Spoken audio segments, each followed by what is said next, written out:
안녕하십니까. 열매국어학원 이영준 원장입니다. 일단 이번 영상에서는 둔총고 1학년이죠. 이제 학교 배정도 됐고 2023학년도에 둔총고로 배정을 받은 학생들이 있을 텐데, 둔총고 배정된 학생들, 이제 올해 둔총고 1학년 되는 학생들을 위해서 이제 국어 설명회, 국어 내신 분석에 대해서 영상을 만들었습니다. 자, 일단 내신 경영과 분석에 대해서 좀 먼저 말씀드리면은, 둔총고 국어 같은 경우는 시험 범위가 전부 100% 교과서에서 출제가 됩니다. 다른 학교는 어떠냐? 사실 주변 인근 고등학교라거나 다른 지역의 또 일반 고등학교를 보면은 요즘에는 최근에는 교과서 100%를 내는 학교가 그렇게 많지는 않습니다. 뭐 외부 지문에서 나온다거나 혹은 시험 범위로 설정하는 자체도 뭐 학교에서 주는 따로 프린트라거나 기출문제, 뭐 부교재 이런 게 많이 사용이 됐는데, 둔총고의 특징이라고 할 수 있는 부분이 이제 교과서에서 100% 출제가 된다는 거죠. 그리고 사용하는 출판사는 미래엔 교과서를 사용하고 있습니다. 그리고 문제는 이제 1학년 때 보는 1학기 중간 기말, 2학기 중간 기말에서 총 1학년 동안 4번의 시험을 보는데, 한 번의 시험마다 50분 제한 시간으로 해서 객관식 30문제, 100점 만점으로 배점을 하고 있고, 문학 24문제, 그리고 문법이 6문제인데, 이건 학기마다 조금씩 차이는 있습니다. 왜냐면 교과서의 구성이 화법, 작문, 그다음에 비문학, 독서, 문학, 뭐 문법, 이제 언어로 표현이 바뀌었죠. 이렇게 국어의 전 영역이 복합되어 있기 때문에 이제 문학이 24문제가 다 나오는 경우가 있고, 그 다음에 이 24문제 중에서 독서라던가 혹은 화법과 작문 지문이 포함되는 경우가 있습니다. 그 외에 문법이 6문제 나오는 거는 1년 내내 동일하다고 보면 됩니다. 그리고 시험 난이도가 물론 이제 비교 대상이 있어야 되고 상대적인 기준이긴 하지만은, 일반인 서울에 있는 일반고 고등학교를 기준으로 했을 때는 난이도가 많이 낮은 편입니다. 그만큼 시험이 쉽다는 거죠. 그래서 상위권의 변별력도 낮은 편입니다. 상위권에 많이 몰려 있는 거죠, 학생들이. 90점 이상인 학생도 많고, 심지어 작년 같은 경우에는 1학년 2학기 중간고사에서 100점 만점이 12명이 나왔어요. 그러면서 이제 1등급이 없는 거죠. 물론 2학기 기말고사의 난이도 조정을 통해서 학기의 등급을 맞추기는 했지만은 그만큼 시험이 많이 쉬운 편이다. 물론 100점이 여러 명, 10명 이상 나오는 경우는 흔한 경우는 아니고, 또 둔총고가 일반적으로도 아무리 문제가 쉽게 나온다고 하더라도 100점이 그렇게 잘 나오는 학교는 아닙니다. 어쩌다가 몇 명, 한두 명, 혹은 아예 100점이 나오지 않는 경우도 많이 있긴 합니다. 대신 90점 이상은 많다는 거죠. 자, 수능형 문제가 약 50% 정도 되고, 내신형 문제가 한 50%, 그리고 문학 작품 4개에서 6개 정도가 한 번의 시험의 시험 범위가 되고요. 그리고 문법 1개 단원, 그리고 독서가 보통 1개에서 2개 지문, 이렇게 시험 범위가 되고요. 상대적으로 다른 영역에 비해서는 문법에서 학생들의 오답률이 좀 높은 편입니다. 자, 좀 정리를 해드리자면은, 둔총고 국어 같은 경우는 일단 시험 범위가 적어요. 부담이 별로 없는 거죠, 사실은. 난이도도 쉽고. 그렇지만 여기서 중요하게 생각해야 되는 부분은 뭐냐? 상대평가라는 거죠, 상대평가.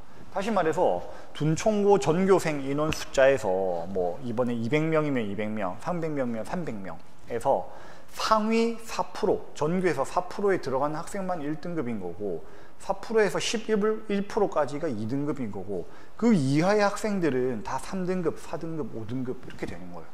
시험이 아무리 쉽다고 하더라도 전교에서 다른 학생보다 내 점수가 더 높아야지 등급을 잘 받을 수 있기 때문에, 그 쉬운 시험의 성격에 맞춰서 내가 상대적으로 높은 점수를 받아야 된다는 거죠. 그래서 마냥 쉽게만 생각하고 마냥 좋게만 생각할 건 절대 아니라는 거죠. 내가 쉬우면 다른 학생들도 똑같이 쉬운 거니까요. 자, 그리고 1등급 컷이 90점 중반으로 형성되어 있기 때문에 실수 한 문제로 인해서 1등급 받을 학생이 2등급 받을 수도 있는 거고, 전교 1등 하던 학생이 2등급을 받을 수도 있는 거예요. 그만큼 실수가 등급을 가르는 시험의 성격을 가지고 있다. 그리고 범위 내에 꼼꼼한 암기와 다양한 예상 문제를 최대한 많이 푸는 것이 고득점의 비결이라는 거죠. 시험 범위도 얼마 없고 공부해야 될 양도 얼마 없고 시험도 그렇게 어렵지 않게 나오네? 절대평가가 아니잖아요. 90점을 넘는 게 목적이 아니라 전교 등수가 목적이 되는 거예요. 전교에서 내가 제일 잘해야 되는데 쉬우면 쉬운 만큼 최상위권을 유지하기 위해서는 실수를 안 해야 되고, 실수를 줄이기 위해서는 이제 다양한 예상 문제, 꼼꼼한 암기가 필요한 겁니다. 그리고 평상시에 국어 모의고사 성적과 당연히 비례하기 때문에 국어 기본기가 중요하겠죠. 내신에 아무리 둔총고 시험이 쉽다고 하더라도 한 달, 5주, 6주에 내신 기간에 벼락치기를 해서 바짝 공부를 한다? 한계가 당연히 존재합니다. 평상시에 수능 국어의 어떤 국어 기본기를 통해서 국어의 어떤 실력을 다져놓고 그 다져져 있는 실력을 바탕으로 해서 내신에 집중을 했을 때 내신 성적이 잘 나올 수가 있는 거죠. 자, 주요 문항을 좀 분석해드리면 요거 기준은 이제 1학년 2학기 중간고사 기준이긴 합니다. 일단 내신 암기형 문항 문제인데 이제 고전시가 중에서 이제 향가에 해당하는 제망매가 교과서에 수록된 작품입니다. 문제 보시면 되게 단순하죠, 형태가. 제망매가 형식상 특징에 대한 설명을 옳지 않은 것을 찾으시오라는 거고, 이건 교과서의 작품의 특징으로 정리가 되어 있는 내용입니다. 그럼 이거 공부하고 암기되어 있는 학생은 어렵지 않게 풀 수 있는 아주 쉬운 문제가 되는 거죠. 그리고 또 내신 암기형 문항 문제인데 고전 소설에 해당하는 심청전이고 역시 교과서에 수록된 작품이고 작품에 대한 배경 지식을 묻는 문제입니다. 자, 그리고 문학에서 현대 소설 중에 수능형 문제에 해당하는 부분이고 고양이가 기른 다람쥐라는 제목의 현대 소설입니다. 교과서에 수록되어 있고 문제를 보시면은 이 글의 갈래면 뭐겠어요? 서사갈래, 현대 소설이 되는 거죠. 갈래에 대한 설명을 올바른 걸 찾으라는 거죠. 그래서 그 부분에 그러면은 이게 이제 수능형 문제이자 국어에 대한 기본 실력에 대한 베이스와 배경 지식, 기본기를 갖추고 있냐, 갖추고 있지 않냐를 묻는 문제였고 이 문제가 상위권에서도 오답이 꽤 나온 문제가 됩니다. 왜냐하면 교과서나 학교 수업에서 다루지는 않았던 거예요. 국어 기본기가 기초 베이스가 강한 학생들은 충분히 풀 수 있었던 문제입니다. 문법 내신 암기형 문제고 난이도는 낮은 문제였습니다. 중세국어 파트에서 나온 부분이고 이제 이것도 학교에서 그대로 나오는 교과서에 수록되어 있는 내용입니다. 그리고 문법 내신의 암기형 문제 중에 조금 어려웠던 문제고 세종훈민정음에서 문법적 분석을 묻는 문제고 기본적인 암기 내용으로 되어 있긴 하지만은 좀 쉽게 나오기도 하였고 이것도 학교에서 다룬 내용이었습니다. 자, 그럼 내신 대비는 학원에서 어떻게 커리큘럼을 준비해서 저희가 진행을 하고 있냐를 말씀드리면은 문법과 문학 등은 내신 시작해서 바로 한다고 해서 성적이 잘 나올 수 있는 게 아니란 말이죠. 기본 베이스가 있어야 됩니다. 그래서 시험 범위 내에 집중 수업을 하기는 하지만은 그 전에 기본기를 다지고 기간 내에는 범위 내에 집중 수업을 하고요.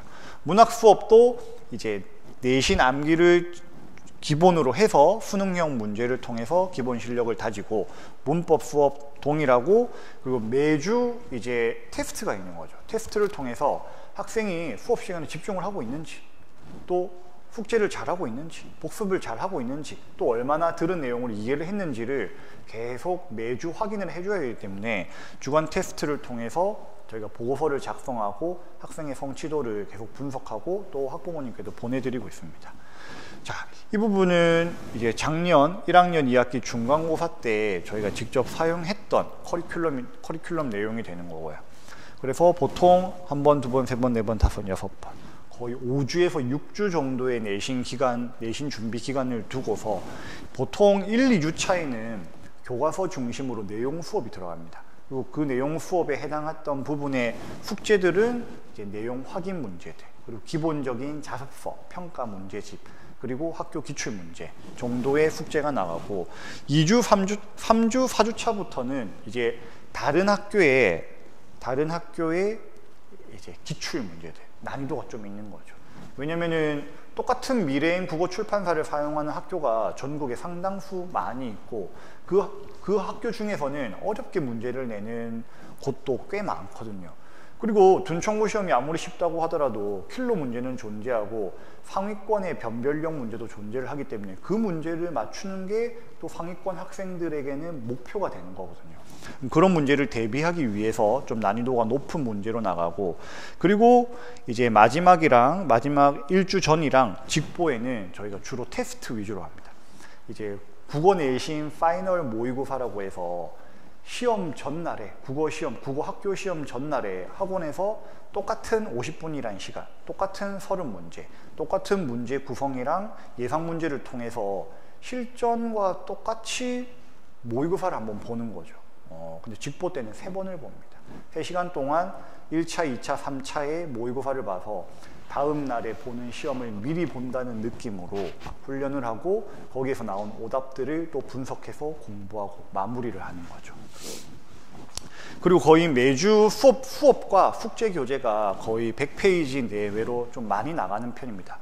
말씀드렸다시피 이제 최상위권이기 위해서 또 점수를 상대적으로 잘 받기 위해서는 기본적인 부분만 해서는 한계가 분명히 있거든요. 그래서 거기에 더해서 다양한 예상 문제나 타학교 기출 문제, 변형 문제들을 통해서 실력을 좀 많이 다지고 범위가 좁다 하더라도 심화돼서 많이 깊이 들어가는 거죠. 그래서 철저한 시험 분석, 그리고 타학원 대비해서는 거의 3배수 이상 많은 예상 문제, 그리고 단순히 학원에서 수업의 내용을 들어서 국어 점수를 잘 받을 수 있고 국어 공부를 잘하는 건 아니기 때문에 혼자 공부하는 시간에 국어 공부를 어떻게 할 것인가에 대한 구체적인 지도도 이루어집니다. 자, 이 부분은 저희가 매주 학부모님과 학생들한테 카톡으로 전송되는 온라인 관리가 되는 건데, 학원 수업 시간에 했던 내용, 그리고 오답, 또 오답에서 틀린 이유, 또 공부해야 될 내용들이 기록지에 기록이 되고, 이걸 이제 매주 학부모한테 카톡으로 보내지면서 온라인상에서 소통을 하는 거죠, 이렇게. 왜냐면 학원에서의 수업 시간에는 이제 아무래도 한계가 있기 때문에 그 외에 집에서 공부가 또 잘 되고 있는지, 학원에서의 수업은 어떻게 피드백이 되고 있는지, 이걸 매주 학부모님과 소통하고 학생하고도 또 따로 소통하는 거고, 숙제 같은 경우도 집에서 잘 이루어지고 있는지를 이제 온라인으로 계속 확인하고, 또 필요에 의해서는 이제 정규 수업 시간이 아닌 클리닉 수업 시간에 별도로 해서 학생이 따로 학원을 온다거나, 혹은 수업 시간 전후에 1대1로 상담이나 또 지도를 통해서 이제 이끌어가고 있습니다. 네, 이상 짧게 영상을 준비해봤고 둔총고 1학년 국어 내신 분석한 내용을 말씀드린 거고, 또 말씀드리지만 저희가 지금 강동구에서 둔총구 근처에서 둔총구를 전문으로 해서 수업한 지가 거의 9년째가 되어가고 있거든요. 주변에 뭐 많은 다른 학원들도 있고 새로 생긴 학원들도 있고, 또 둔총고 국어에 대해서 큰 관심이 없는 학원이었다가 새롭게 하고 있는 학원도 제가 많은 걸로 알고는 있습니다. 그래서 좀 학생들이 많이 분산되는 것도 제가 학원장 입장에서 많이 느끼고는 있는데, 가장 중요한 건 이거겠죠. 뭐 학원 선택의 기준이 될 수 있는 거는 국어 전문가도 국어 전문가겠지만은 둔총고 국어에 대해서 얼마나 경험치를 가지고 있고 얼마나 전문성을 가지고 있느냐, 또 목적은 어차피 성적을 잘 받는 거기 때문에 그 성적을 잘 받을 수 있도록 이끄는 노하우가 있느냐, 이 부분이 학원 선택에 있어서 가장 중요한 부분으로 말씀드리고 싶습니다. 그러면 이번 영상 마치도록 하겠습니다. 감사합니다.